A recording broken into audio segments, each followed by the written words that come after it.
नमस्कार दोस्तों, आपका बहुत बहुत स्वागत है आकर्ष आईएएस रिसर्च सेंटर में। आज के एपिसोड में हम मेडावल हिस्ट्री ऑफ इंडिया के दूसरे एपिसोड के साथ हाजिर हुए हैं। दोस्तों, आज के एपिसोड में मेडावल हिस्ट्री ऑफ इंडिया के जो प्रश्न पूछे गए हैं बीपीएससी एग्जाम में, उन सारे प्रश्नों को देखने का प्रयास करेंगे। और मेडावल हिस्ट्री ऑफ इंडिया के ये दूसरा वीडियो है दोस्तों, मध्यकालीन भारत इतिहास का दूसरा वीडियो है और सारे प्रश्नों को हम देखने का प्रयास करेंगे। चलिए शुरू करते हैं आज के इस क्लास को। मिन्हाज उस सिराज इल्तुतमिश का दरबारी लेखक था। याद रखिएगा दोस्तों, मिन्हाज उस सिराज इल्तुतमिश का दरबारी लेखक था। और इल्तुतमिश जो था वो गुलाम वंश का एक शासक था। और ये किसका दामाद था दोस्तों? तो कुतुबुद्दीन ऐबक का दामाद था। कौन? इल्तुतमिश जो है वो कुतुबुद्दीन ऐबक का क्या था? दामाद था और गुलाम भी था दोस्तों। तो मिन्हाज उस सिराज जो है वो लेखक था जिसने तबकात-ए-नासिरी नामक पुस्तक लिखी है। इसी पुस्तक में ये साफ क्लियर हुआ है कि बख्तियार खिलजी जो है बिहार पर पहला मुसलमान था जो बख्तियार खिलजी बिहार पर जो है आक्रमण किया था। वो ये बातें, ये विवरण कहाँ से मिलती है? तबकात-ए-नासिरी जो कि एक पुस्तक है मिन्हाज उस सिराज की, जो इल्तुतमिश का दरबारी लेखक था। तो अगला प्रश्न देखते हैं दोस्तों। ऐबक की मृत्यु जो हुई वो पोलो चौगान खेलते हुए घोड़ा से गिरकर हो गई। याद रखिए दोस्तों, कुतुबुद्दीन ऐबक जो गुलाम वंश के संस्थापक थे, उनकी मृत्यु पोलो खेलते हुए, पोलो को ही चौगान कहा जाता है, खेलते हुए घोड़ा से गिर करके हो गई। मतलब घोड़ा से गिर करके इनकी मृत्यु हो गई। इल्तुतमिश ऐबक का गुलाम एवं दामाद था। याद रखिए दोस्तों, इल्तुतमिश जो था वो ऐबक का गुलाम एवं दामाद था। अगला प्रश्न है, मध्यकालीन भारत के इतिहास में प्रथम महिला शासिका जो थी कौन थी? रजिया सुल्तान थी, जो इल्तुतमिश की बेटी थी। इल्तुतमिश की बेटी थी। याद रखिएगा दोस्तों, मध्यकालीन भारत के इतिहास में प्रथम महिला शासिका कौन हुई? रजिया सुल्तान हुई। अगला प्रश्न है दोस्तों, शमसुद्दीन क्यूमर्स गुलाम वंश का अंतिम शासक था। दोस्तों, गुलाम वंश का अंतिम शासक कौन था? शमसुद्दीन क्यूमर्स गुलाम वंश का अंतिम शासक था। और गुलाम वंश का प्रथम शासक जो थे वो कुतुबुद्दीन ऐबक थे, जो कि गुलाम वंश के संस्थापक भी थे। बलबन वह मुस्लिम शासक जिसने शासन के थ्योरी ऑफ किंगशिप को राजाओं के ईश्वरीय अधिकार सिद्धांत थ्योरी ऑफ डिवाइन राइट के समान माना। दोस्तों, बलबन गयासुद्दीन बलबन जो है वो एक शासक थे, है ना। और वो मुस्लिम शासक कौन है? कोई से नहीं करो बेटा। तो बलबन वह मुस्लिम शासक जिसने शासन के थ्योरी ऑफ किंगशिप को राजाओं के ईश्वरीय अधिकार सिद्धांत थ्योरी ऑफ डिवाइन राइट के समान माना है। दोस्तों, जब उसने राजतत्व किंगशिप प्राप्त किया तो वह शरीयत के नियमों और आदेशों से पूर्णतः स्वतंत्र था। ये बात किसने कहा? वर्नी ने कहा। किसके बारे में? अलाउद्दीन खिलजी के बारे में। वर्नी जो है एक विद्वान इतिहासकार है, उसने कहा जब उसने राजतत्व प्राप्त किया तो वह शरीयत के नियमों और आदेशों से पूर्णतः स्वतंत्र था। ये बात किसने कही? वर्नी ने कही। किसके बारे में कही? तो अलाउद्दीन खिलजी के बारे में कही। अगला है, अलाउद्दीन खिलजी के प्रसिद्ध सेनापतियों में किसकी मंगोलों के विरुद्ध लड़ते हुए मृत्यु हुई? दोस्तों, अलाउद्दीन खिलजी जो कि खिलजी वंश का शासक था, वैसे खिलजी वंश के संस्थापक जो थे जलालुद्दीन खिलजी थे।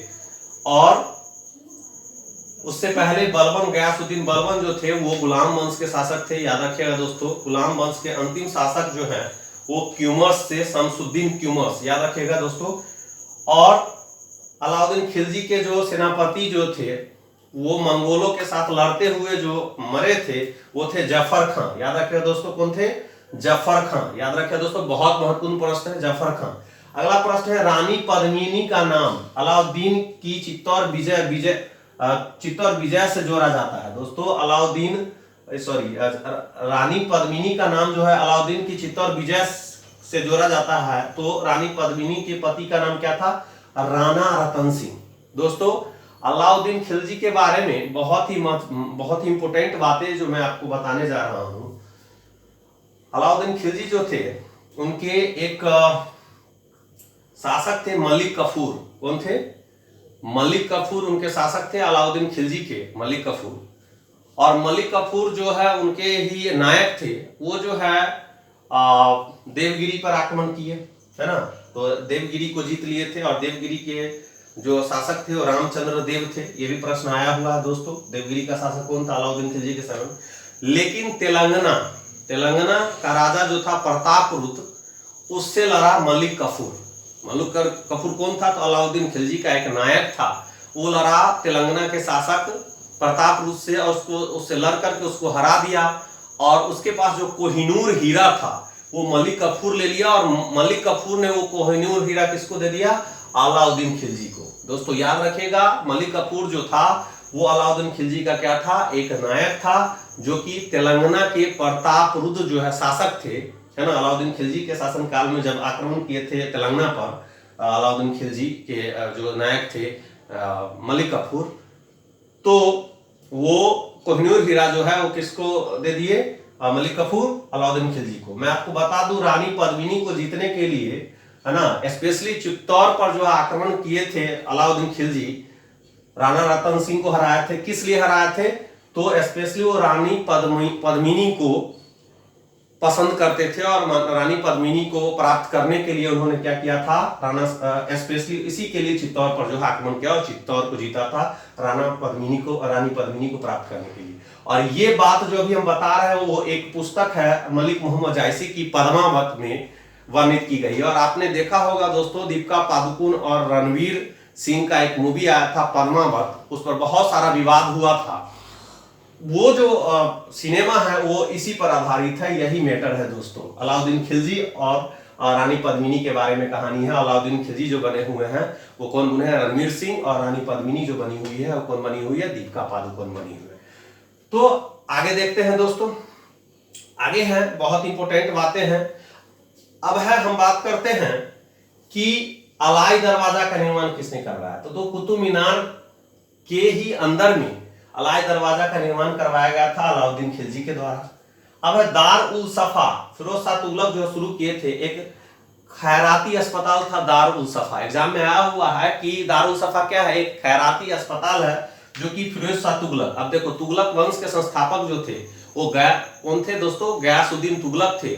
और गयासुद्दीन तुगलक वंश के ही शासक थे फिरोज शाह तुगलक। और फिरोज शाह तुगलक ने जो है दार उल सफा बहुत सारे परोपकारी कार्य किए, उसमें से एक परोपकारी कार्य था दार उल सफा, एक खैराती अस्पताल इनके द्वारा स्थापित किया गया था। और दीवान ए खैरात जो है मुसलमान जो आर्थिक रूप से कमजोर महिलाएं थी या विधवा महिला थी, उसको सहायता देने के लिए फिरोज शाह तुगलक के द्वारा दीवान ए खैरात की स्थापना की गई थी, दीवान ए खैरात विभाग की। क्योंकि बहुत सारे लोगों को परोपकारी कार्य भी फिरोज शाह तुगलक के द्वारा किए गए, बहुत सारे परोपकारी कार्य किए, इसी में से एक है दीवान ए खैरात जो कि फिरोज शाह तुगलक के द्वारा स्थापना किया गया। और दारुल सफा जो है फिरोज शाह तुगलक के द्वारा स्थापित किया गया। तो दारुल सफा क्या था? एक खैराती अस्पताल था। और फिरोज शाह तुगलक बेरोजगारों को रोजगार दिलवाया, बेरोजगारों को रोजगार देने के लिए रोजगार कार्यालय भी खोले थे दोस्तों। फिरोज शाह तुगलक ने बेरोजगार को रोजगार देने के लिए रोजगार कार्यालय भी खोले थे। तो बेरोजगार को रोजगार देने का काम किसने किया था? फिरोज शाह तुगलक ने, तुगलक वंश के शासक।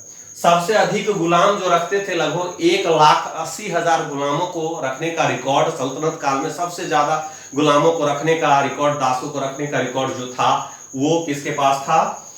फिरोज शाह तुगलक के पास था। इसीलिए उन्हें एक अलग से विभाग की स्थापना दीवान ए बंदगान जो है एक विभाग की स्थापना की गई फिरोज शाह तुगलक के द्वारा। उसमें किसको रखा जाता था? तो गुलामों को रखा जाता। 1,80,000 गुलामों को रखे हुए थे कौन? फिरोज शाह तुगलक। अब फलों की गुणवत्ता को ठीक करने का प्रयास जो किया गया, किसके द्वारा किया गया? तो फिरोज शाह तुगलक के द्वारा। और अनुवाद विभाग की भी स्थापना की, याद रखिएगा फिरोज शाह तुगलक के द्वारा जो है अनुवाद विभाग की भी स्थापना की गई, बहुत महत्वपूर्ण है। ये सारे प्रश्न बहुत ही इंपॉर्टेंट है दोस्तों, और मैं आशा करता हूं कि आपको ये वीडियो अच्छा लगा होगा। और मुझे पूरा भरोसा है कि आप जो है इनसे बहुत सारे इंस्पायर्ड होंगे, मोटिवेट होंगे और अपने तैयारी को और बेहतर करेंगे।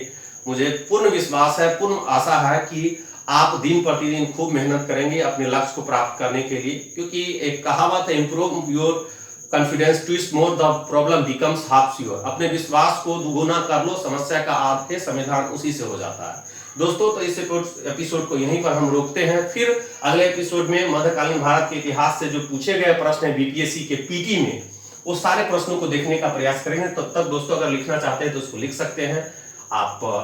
दोस्तों आपको डिस्क्रिप्शन में हम अपने टेलीग्राम ग्रुप का लिंक दे देंगे, आकाश आईएएस रिसर्च सेंटर का, तो आप उस टेलीग्राम ग्रुप पर हमसे जुड़ सकते हैं और बहुत सारे मटेरियल हम उस पर प्रोवाइड करते रहते हैं। तब तक के लिए दोस्तों हंसते रहिए, मुस्कुराते रहिए, wash your hands frequently, use sanitizer, mask and keep social distancing. दोस्तों fight against corona, we are all together. दोस्तों bye bye, take care, have to have a nice day. जय हिंद, जय Bharat, thank you very much दोस्तों।